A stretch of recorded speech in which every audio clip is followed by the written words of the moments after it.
O livro de Apocalipse sempre foi um livro que eu tive muita vontade de aprender, de conhecer. E ainda mais hoje, em que estamos vivendo o tempo do fim, nós precisamos do livro de Apocalipse. Hoje, o livro de Apocalipse, para esse tempo que nós estamos vivendo, serve como um manual. É uma grande janela aberta que nos permite ver o amanhã, que nos permite ver o futuro. Há coisas, há profecias do livro de Apocalipse que nós já estamos vivendo e nem todo mundo está percebido. Então eu quero aqui nesse nosso vídeo passar cada capítulo para você. São 22 capítulos e cada capítulo desse traz um tema, traz um aspecto importante da profecia que nós precisamos conhecer. Então, vamos embarcar nessa viagem e em pouco tempo nós vamos subir no nosso helicóptero e vamos sobrevoar o livro de Apocalipse. Vamos fazer um overview em cima desse livro. O capítulo 1, ele apresenta uma revelação a respeito de Cristo. Diz que esse livro está aqui para revelar Cristo. E logo no capítulo 1, é apresentado Cristo como o nosso sumo sacerdote, como o Filho do homem, passeando entre as igrejas. É uma cena muito bonita, porque mostra o Senhor cuidando das igrejas. As igrejas não estão soltas, as igrejas estão sendo cuidadas. São 7 igrejas, 7 candelabros. Cada candelabro representa uma igreja. E é muito importante que os candelabros aqui estão representando as igrejas para dizer para nós que a igreja hoje está vivendo na era das trevas. E como um candelabro, como uma luz que precisa estar no outeiro, que precisa estar no velador, precisa iluminar essa terra escura. Então esse é o capítulo 1. Os capítulos 2 e 3 faz a apresentação de 7 igrejas. São 2 capítulos importantes porque descreve a igreja ao longo do tempo. São 7 etapas pelas quais passou a igreja ao longo desses 2000 anos. São 2 capítulos importantes porque mostram para nós em que fase nós estamos. Um outro ponto importante dentro desses 2 capítulos é ver que a nossa experiência pode ser vista também em cada uma dessas igrejas. E aqui também o Senhor faz um chamamento aos vencedores. De cada igreja dessa aqui vai sair vencedores. Então nós estamos aqui para respondermos ao Senhor e dizer: Senhor, amém, eu quero me tornar um vencedor. Então isso mostra que muitas pessoas terão que passar pela grande tribulação porque não serão essas, ou não vão se apresentar, ou não vão viver como um vencedor. Aí você vai para o capítulo 4. Nesse capítulo 4 você vê um trono. Também é significativo isso, porque isso mostra que o Senhor ele está administrando o universo. Não tem nada que esteja fora do controle de Deus. Os governos que se levantam, os governos que caem, todos eles têm a mão de Deus por trás. Tudo que acontece nessa terra tem um trono. O trono de Deus está administrando todas as coisas. Nosso Deus não está indiferente, não está longe, Ele está perto. E Ele está cuidando de todas as coisas. Está cuidando da igreja, está cuidando de você. Então, é muito importante esse capítulo 4. O capítulo 5 mostra o Senhor Jesus como aquele que é digno para abrir o conteúdo do livro. Nós sabemos que esse livro aqui, ele contém toda a economia de Deus, todo o plano de Deus, e isso, o que está dentro daquele livro, que esse conteúdo, ele fala sobre o tempo do fim, sobre as coisas que iriam acontecer. E não tinha ninguém digno para abrir. Nem pessoas que estavam lá nos céus, nem na terra, nem debaixo da terra, mas o capítulo 5 de Apocalipse diz que Cristo ele é digno para abrir o conteúdo do livro. Aí o capítulo 6 apresentam então a abertura dos selos, já que ele é digno, ele é digno para abrir, então os selos são do livro são retirados e os fenômenos apocalípticos começam a acontecer. O capítulo 6, nós temos a abertura dos 6 primeiros selos. Aí, o capítulo 7, antes da abertura do 7º selo, é uma inserção. Esse capítulo 7 está exatamente entre o 6º selo e o 7º. Ele é um tipo de parênteses. Aqui, antes de começar a grande tribulação, o Senhor ele sela os judeus para que ele possa, durante o tempo da grande tribulação, passar, né, por ela e serem guardados. E o Senhor, então, o que ele faz com os cristãos vencedores? Ele arrebata. Porque ele disse no capítulo 3 de Apocalipse que ele não ia permitir que os seus filhos passassem pela grande tribulação. Então ele arrebata. E quem que ele arrebata? Ele arrebata os vencedores. O capítulo 8, então, é o soar das trombetas. As 4 primeiras trombetas são abertas aqui no capítulo 8. Cada trombeta dessa que é soada, acontece algo na terra.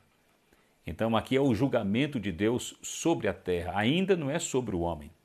O capítulo 9 começa então o soar da 5ª trombeta e aqui começa a grande tribulação. Então a grande tribulação começa no capítulo 9 ou com o soar da 5ª trombeta, A 5ª trombeta é soada, a 6ª também, e antes de ser tocada a 7ª trombeta, temos uma nova inserção, um outro parênteses, é o capítulo 10.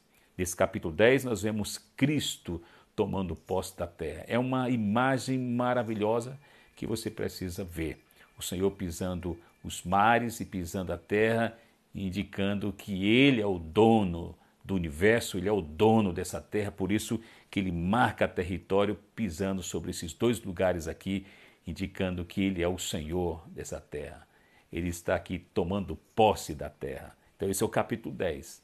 O capítulo 11, nós temos, aqui já durante a grande tribulação, nós temos 2 testemunhas que o Senhor vai permitir que esteja durante a grande tribulação, exatamente para alertar as nações que não adorem a besta. Então, aqui nós temos as 2 testemunhas.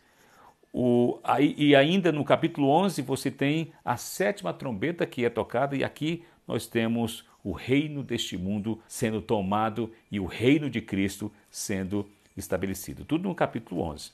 Depois no capítulo 12 você tem aquela luta, a luta do dragão com a mulher ou da mulher com o dragão e você também tem um filho varão. A mulher representa todos os filhos de Deus e o dragão, naturalmente, é a antiga serpente, é o arqui-inimigo de Deus. E esse dragão está lutando contra a mulher para que dela não saia o filho varão, aquele que ascende e ali faz com que Satanás dos ares seja precipitado para a terra. Por isso que ela quer matar a mulher e quer matar também o próprio filho varão. Mas não obtém êxito, o filho varão nasce e sobe até o 3º céu. Então, é uma luta. Isso mostra que nós estamos numa luta. O capítulo 13, então, é a apresentação de 2 feras, a besta que emerge do mar, e aqui é o anticristo, né? Mar que representa as nações, e a besta que emerge da terra, aqui é o falso profeta. Essa terra aqui representa Israel. Então, aqui nós temos até alguns mestres da Bíblia que diz que esta besta que emerge da terra, esse falso profeta, talvez seja o próprio Judas.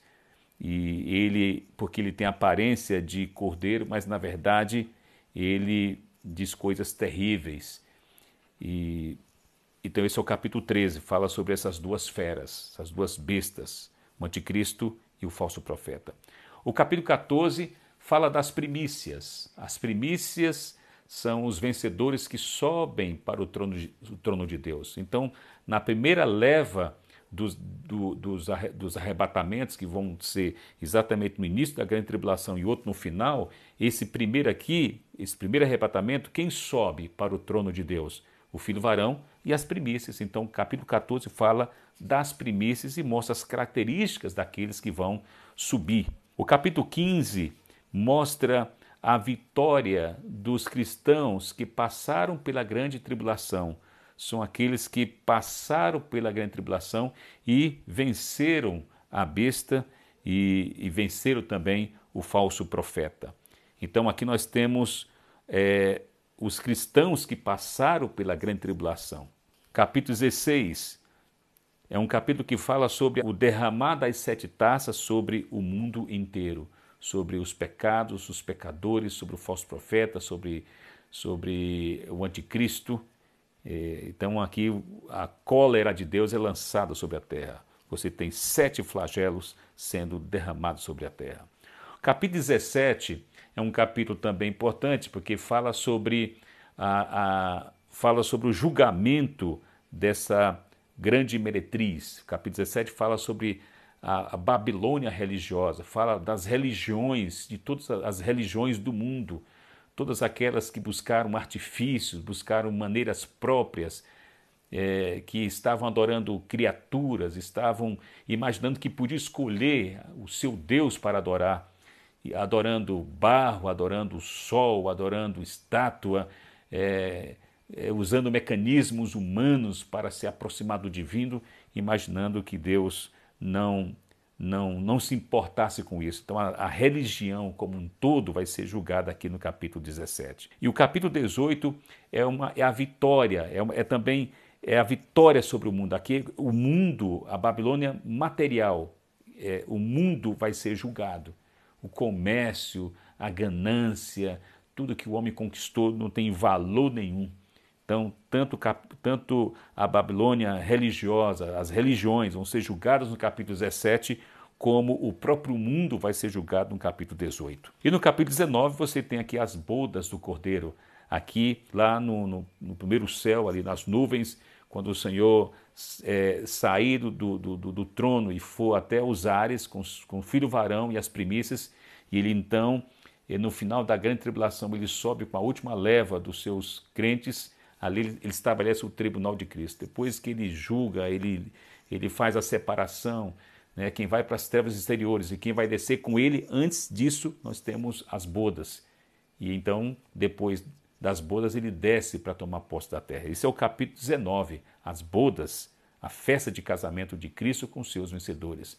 O filho varão, as primícias e aqueles vencedores que passaram pela grande tribulação.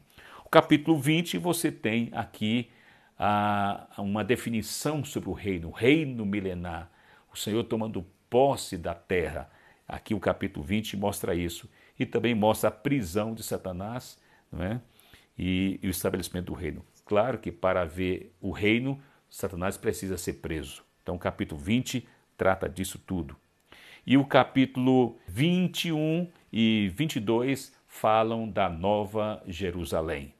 Esse é o capítulo que conclui o livro de Apocalipse, onde o Senhor ele leva a cabo aquilo que estava no seu coração, de fazer com que o homem pudesse viver com ele, e o homem dentro dele e ele dentro do homem.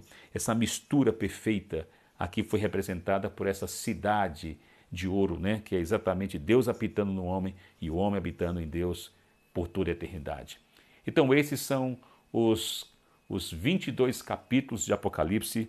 Esperamos que você possa, no nosso helicóptero de Apocalipse, ter sobrevoado os pontos principais desse livro e ter tido aqui uma compreensão e uma visão de todo o livro de Apocalipse. Que Deus abençoe você. Agora, vamos abrir o livro, ler, estudar, desfrutar. Amém.